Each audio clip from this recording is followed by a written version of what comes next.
It was June 14th, 1940. The sun rose over Paris with a bright and steady light. The air felt heavy, smelling like old rain on the street stones mixed with the bitter smell of smoke from the fighting far away. The streets were empty, and the only sound was the occasional flapping of a loose window shutter in the wind. Then, a low rumbling sound began as tires hit the pavement, and engines growled like hunting animals getting closer.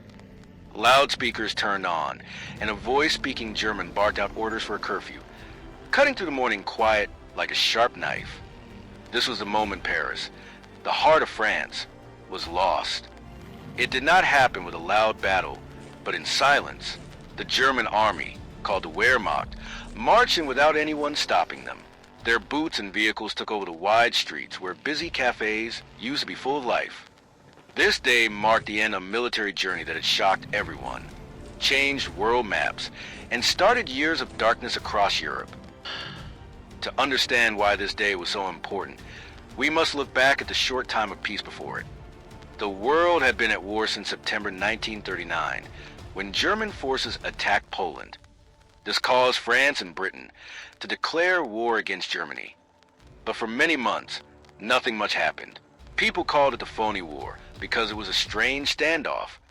French soldiers stayed behind the Maginot Line, which was a huge chain of strong forts built along the German border. It had cost a lot of money and was meant to stop the kind of bloody trench fighting scene in the First World War. The soldiers played cards, wrote letters, and waited, while across the line, the Germans practiced and made plans. On May 10th, 1940, the attack finally came. Part of the German army moved into the Netherlands and Belgium, which pulled the French and British forces north to fight them. German paratroopers even landed gliders on the roof of a big Belgian fort called Ebony Mail and captured it in just a few hours. However, this was just a trick to distract the Allies. The real attack came through the Ardennes Forest.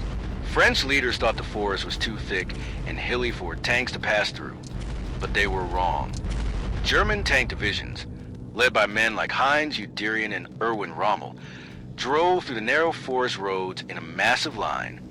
The traffic was so heavy that vehicles were stuck bumper to bumper for miles in the dim forest light. Still, they kept moving and reached the Meuse River near the town of Sedan on May 13th.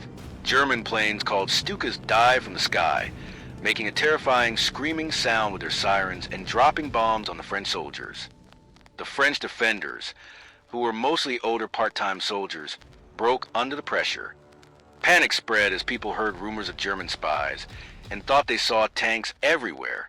By that evening, the Germans had safely crossed the river. The breakthrough was incredibly fast. Guderian's tanks raced toward the ocean, cutting the Allied army in two. The French tried to fight back, but their attacks were too late and too disorganized. In one big tank battle at Hana, French tanks actually proved to be stronger than German ones, but the Germans won because of better teamwork and help from their airplanes. Soon, the Allied armies were surrounded. In Paris, the government was in shock. Prime Minister Paul Reynaud brought in an old war hero, Philippe Pétain, to help, but the army was falling apart. On May 15th, Reynaud called Winston Churchill and told him, "We have been defeated. We are beaten." Churchill flew to Paris the next day and asked where the extra soldiers were. The answer was that there were none left. France had sent everyone to the front lines and had no one left to stop the gap. By May 20th, the Germans reached the coast, trapping the British and French armies. The Allies fell back to the beaches of Dunkirk in a desperate move. They began Operation Dynamo, using hundreds of ships, from big warships to small fishing boats, to carry soldiers across the water to England while German planes attacked them. The beaches were a mess of smoke and bombs as men waded in the water to be saved. By June 4th, they had saved 338,000 men, but they had to leave all their tanks and guns behind in the sand. With the north finished, the Germans turned south toward Paris. The French army was tired and discouraged. German planes controlled the sky, and the French had fewer planes to fight back with. On June 10th, Italy joined the war to help Germany, attacking France from the mountains. As the Germans got closer to Paris, The French fought hard in some places, like at the Oise River, but they could not hold the line. On June 13th, the French government declared Paris an open city so it would not be destroyed by bombs. The government leaders fled, and about 2 million people left the city in a massive exodus. The roads were clogged with cars, bicycles, and people pushing strollers full of their belongings. Families walked for days and slept in ditches. At 5:30 a.m. on June 14th, the German army entered Paris. First came the motorcycles, then the foot soldiers, and then the tanks rolling past the Arc de Triomphe. Not a single shot was fired. The city was ghostly quiet, with all the shops closed and the streets empty. A Nazi flag with a swastika was raised over the Eiffel Tower, replacing the French tricolor flag. That blue, white, and red flag had stood for liberty and equality, but now it was lowered in defeat. It showed that the spirit of the French Republic had been eclipsed. To the Germans, this was a great victory. They had expected a long, slow fight like the last war, but their new Blitzkrieg or Lightning War plan worked. It used speed, surprise, and radios in every tank to move as a team. Even though the French actually had more and better tanks with thicker armor, they were used poorly. The French tanks were spread out and did not have enough radios to talk to each other. They relied on old ways of sending messages, like using phones or having men run back and forth, which was too slow for a modern war.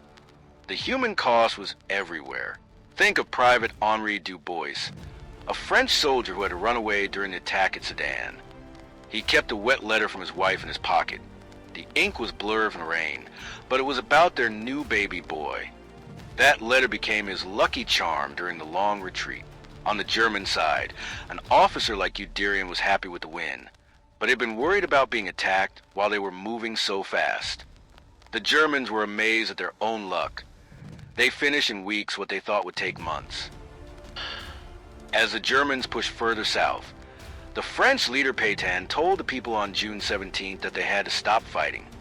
On June 22nd, they signed a peace treaty in the exact same railway car where Germany had surrendered years before in 1918. Hitler did this on purpose to get revenge. France was then split in two. The north was occupied by Germany, and the south was run by a puppet government in Vichy. The occupation was hard. There were rules about when people could be outside, and food was hard to find. But some people did not give up. General Charles de Gaulle spoke on the radio from London, saying that France had lost a battle but had not lost a war. His voice gave people hope to start a resistance against the Germans. The cost of the war was very high. 85,000 French soldiers died, and 1.5 million became prisoners. Even though the day the Germans entered Paris was a sad fall, it was also a turning point that eventually led to the country being freed. Paris survived, and its spirit remained unbroken.